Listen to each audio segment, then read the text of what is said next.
આજે જો એમની હનુમાનજીની કૃપાથી, સ્વામિનારાયણ ભગવાનની કૃપાથી, એમની પ્રેરણાથી અને મારા રામચંદ્ર ભગવાનની કૃપાથી આજ બારેજાત ધામમાં આવા નાના એવા ભક્ત આયા છે ભગવાનના. આ બારેજાત ધામમાં તમારું ભાવભર્યું સ્વાગત છે. આટલી ઉંમરે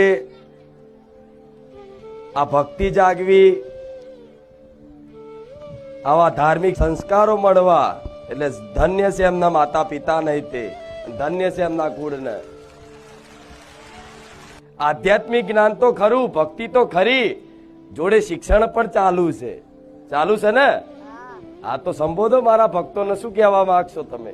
કે જુદી જ તાસીર છે આ ધરાની, કે જુદી જ તાસીર છે આ ધરાની. અહીંયા મહાભારત વાવો ને તો ગીતા નીકળે.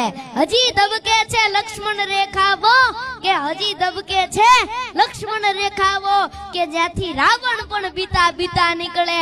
અને હજી કોઈ જનક બની ખેડ કરવા નીકળે તો હજી આ ધરતીમાંથી સીતા નીકળે. સૌ કોઈના જીવનમાં એક એવી સાંજ આવે છે કે બધું જોવા છતાં એને કશુંનું કામ આવે છે.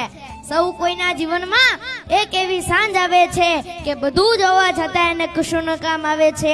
મળે યશ અને કીર્તિ, તેથી ભૂલાઈ ગૌરવથી જાતિ, જેથી ચારેય બાજુથી ઘેરાય ને ત્યારે મારા બાપ હોઠે રામ આવે છે. કે તે છતાં જીવન જીવવાની એક જડીબુટી બતાવી દઉં, કે તે છતાં જીવન જીવવાની એક જડીબુટી બતાવી દઉં. કારણ કે જ્યારે દુનિયામાં બધું કામ ન આવે